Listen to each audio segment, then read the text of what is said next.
What's up, Space Pirates? This is your captain, the Dread Pirate Dr. Disaster. And today is the day, folks. Dragon Age the Veilguard is finally getting released, and nothing says that a studio is apprehensive about its product's ability to perform quite like censoring and scrubbing a clip of your game off the internet, because that's exactly what Bioware is doing.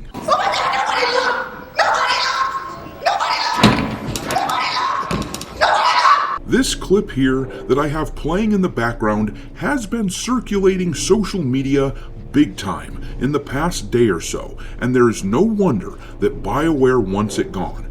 It is an example of insufferable nonsense, where they push gender ideological crap onto their players, which is what absolutely nobody wants in a game where they were promised the ability to fight dragons and use magic and shit like that. What Dragon Age players want is a dark fantasy experience, fighting monsters, not being lectured at by the scariest part of the game, the devs who are using this franchise like a skin suit. Soon you will see things more horrible than you could even imagine. Well, maybe not that horrible, but still pretty bad. This was all as predictable as the sunrise, though. The writers of the Veilguard rip gamers out of the experience that they thought they were going to be having and remind you that you're just playing a game because they just can't help themselves. Look at this person here. This person is a self-proclaimed queer consultant, and this person just announced they worked on Dragon Age the Veilguard. The list of books that this person has written is about as unimpressive as you can imagine. Apparently, the only thing this person gives a shit about is progressive gender stuff, and it shows. No wonder Bioware is attempting to hide this clip from their game for as long as possible. They know this crap is jarring and will scare everyone off.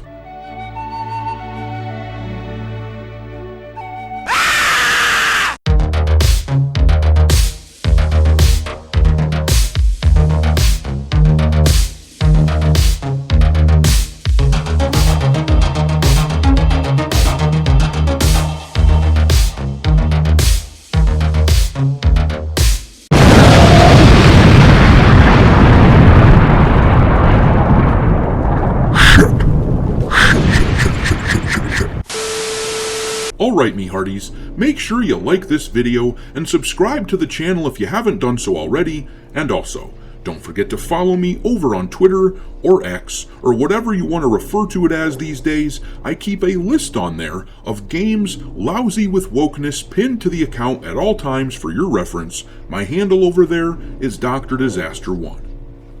Alright, well, let's talk about Dragon Age the Veilguard. It releases today, and I'm very interested to see how well Bioware's campaign of hiding shit from potential customers and pushing negative reviewers off the internet, I'm very interested to see how well that actually works. No matter what else happens with this game, one thing is for sure, there are a ton of people out here who would have been interested in a new Dragon Age game if it weren't for all the weird modern day shit for the modern audience that can be found in the game.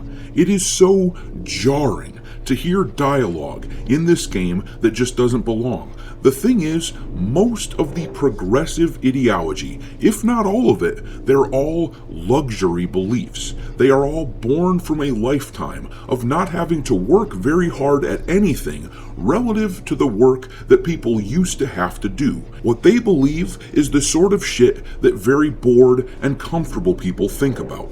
And that's not what you're supposed to have in a dark fantasy setting like Dragon Age the Veilguard. In a setting like this, people still have to work their asses off to survive. Getting food, for example, isn't going to be just as easy as walking to your nearest grocery store. This is what makes it so awful to hear this luxury belief nonsense in a game like this. But if you want to know what I'm talking about, let's watch this clip really quick here so you can see how insufferable these people are. Pounding that snake's nose, she's still holding the ruby in her other hand.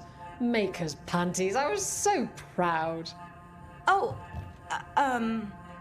Ah, shit.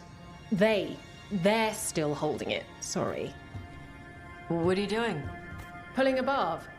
Oh, okay. a barv? Tradition in the Lords of Fortune, from one of our old members, Barv. Good guy, but like most of us, his plans went sideways a lot. Bad blood among your crew's not good for morale, but there's not always time for big, drawn-out apologies. So, when one of us screws up and we know we've screwed up, we do a quick 10 to put it right. Pulling a barv. Oh, there we go.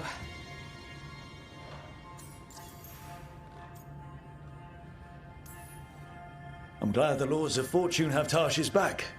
Oh, Tarsh isn't the first non-binary member of the Lords. Really?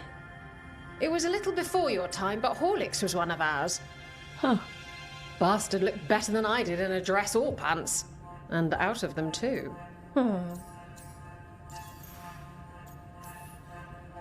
Any reason you can't just apologise?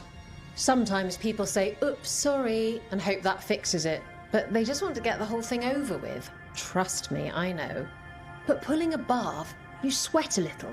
Makes you think about it a little more. Shows the other person you mean it. What if they mean it when they say they're sorry, though? And that's the other reason.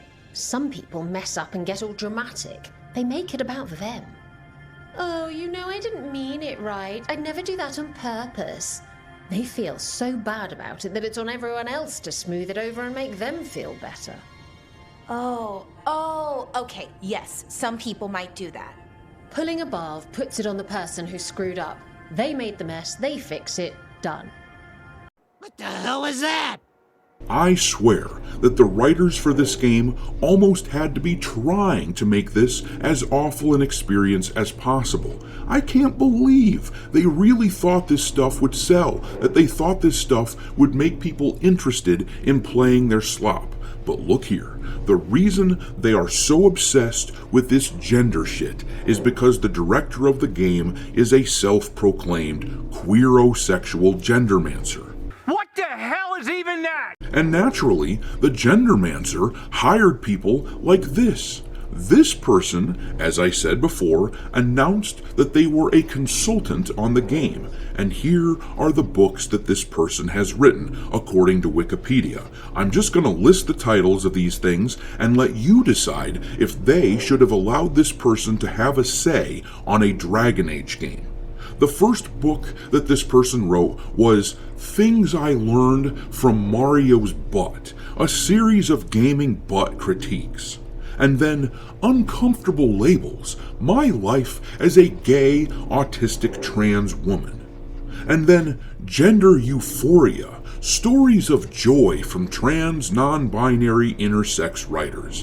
And then there was a book about gaming called Who Hunts the Whale? And then lastly, there was Me and My Dysphoria Monster.